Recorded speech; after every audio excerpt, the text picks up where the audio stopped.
What up, y'all? This your boy Lucha Guy, and I'm back with another video. I'm gonna say this first: hit like and Monster Lucha, slam that like and subscribe button, all right? But I want to say this now. This video was supposed to be done yesterday. It was supposed to be my last video of 2024, but with the with the delay, this is gonna be the first video, obviously, of the year. So I'm gonna just make this a state of pro wrestling, all right? It was supposed to be my end of the year review for wrestling in 2024, but I'm gonna talk about wrestling now in 2025, and I just want to say wrestling. It's just not it anymore. Like, someone leave WWE and AEW alone. Let me talk about MLW. MLW was the last wrestling I was hanging on to. I was hanging on to it from after the pandemic, like 2020 or 2021, when they first started teasing Selena De La Renta owed somebody some money.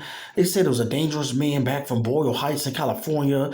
And then it was like, they was teasing, they brought out Mil Mortez. He had his whole backstory from Lucha Underground. And next thing you know, they were teasing things. They created a whole website, and then they was talking about some they was giving out Lucha Underground teasers here, and they kept talking about Boyle Heights, and then this guy goes by El Jefe, and then it was Dario Cueto himself, and then they started coming up with some logo or Azteca Underground at the time, and then as time went on, they had a few shows of Azteca Underground, and then they switched up to Azteca Lucha. Now they switched the logo to this, and then this have like a 1 year event called Azteca Lucha. This was supposed to be its own separate show. It's MLW, even Dave Meltzer. People was reporting back in 2021, 2022 that Lucha Underground was supposed to come back like with some kind of spinoff or reboot or spiritual successor and all this shit, and nothing ever happened.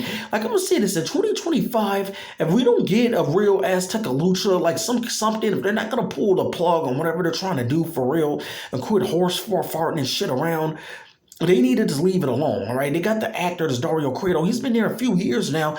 First, people was talking about it, but they didn't even get buzz. And I was watching MLW. I sat through a lot of boring MLW shows thinking they was going to announce some kind of Lucha Underground reboot or some kind of spinoff, and it's just still the same shit each year. Like, last year had been a year I watched at least MLW, and they brought in CMLL, but so did AEW. CMLL was just everywhere last year. AEW, MLW. They're really trying to get their damn talent out there. And I'm like, they really want to get the talent out there. Why don't CMLL try to talk to like a network like AAA? AAA was the one that really brought around Lucha Underground. They was talking, I guess, Robert Rodriguez from El Rey, and then they wanted a Latino audience on that network. So then there you go with Lucha Underground. It was mainly to get over some of the mid-carders in AAA, like Pentagon, Phoenix, Sexy Star, Drago, and Edo Star.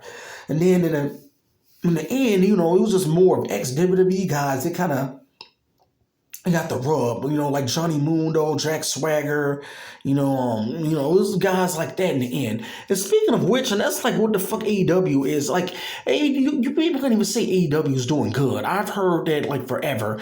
People bringing up TV deals. The fuck, the damn Rampage didn't even make it out of 2024. So how the fuck the TV deal is going to stay in this damn company? I really wouldn't be surprised by the end of the year if they're only going to have one show left. By the end of 2025, I will be surprised. I wouldn't be shocked if by the end of 2025, the last AEW show, there's only one left, and it's going to be like Dynamite. Because even though ratings are low, but they might just have to focus on that. But then again, as long as Tony Khan has money, he can borrow from his dad, a billionaire, Shad Khan. I guess, they're going to still have some kind of promotion, but it can be dead on TNA level. And I've spoken to TNA a lot in the last video. I'm not going to mention them here. Bringing back fucking racist and shit. And no, it's not a wrestling boom. You people can't just demand to declare it's a wrestling boom. This was I swear, 2024, even with The Rock back, it had been a year I watched the least wrestling. I watched the least wrestling last year. Like, I probably watched more wrestling, not even just, but people thought, oh, it get better when Vince steps down, Triple H.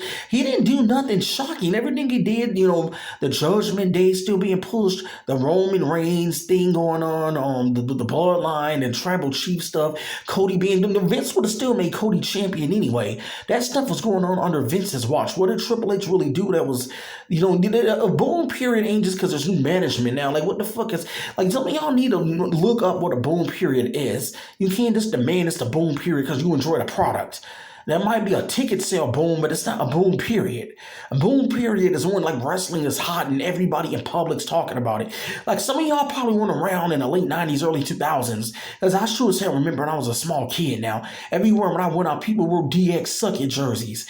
People had on Stone Cold 316 shirts. People was running around acting like The Rock, saying it doesn't matter. Like wrestling was how people was wearing like NWO shirts in public. People was wearing Sting shirts in public. Wrestling was hot and over. That's when you know it's a boom, when it's out in public. And wrestling is getting high ratings. They're selling out shows. Most of them, like WWE and AEW is the same product. Neither one of them is offering anything different. Like some people said, WWE is turning into a high budget indie show.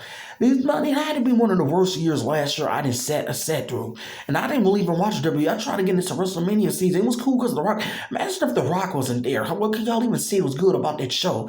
Cody winning the belt. Cody Rhodes title reign has been one of the most boring shit I didn't see. Cody Rhodes has been boring as fuck as champion. Like almost Daniel Bryan level is boring.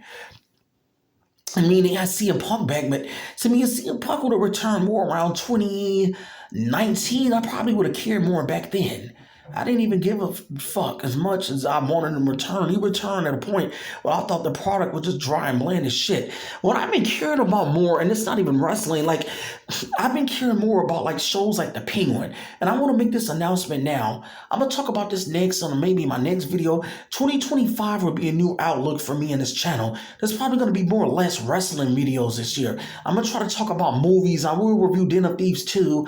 I'm going to try to talk about more movies going forward this year. I know the Batman 2 got delayed. Maybe I'll talk about that more. Yeah, I know I'm still supposed to drop a tribute video to Lucha Underground. I mean, I'm going to get into that one, the tribute video about Lucha Underground, but y'all can let me know down below what y'all think about pro wrestling in the year 2024. Because I didn't see the hype. And no, it's not a fucking boom period. You can't just demand it's a wrestling boom because you like it. But I'm going to be going forward with different things on my channel. It's probably going to be more videos about movies and other TV shows like The Penguin, if they come back, and then like Raising Cannon and Power and stuff like that. But I'm out. Peace. It's your boy Lucha Guy. Hit like and Monster Lucha Slam. That like and subscribe button. Happy New Year. Peace.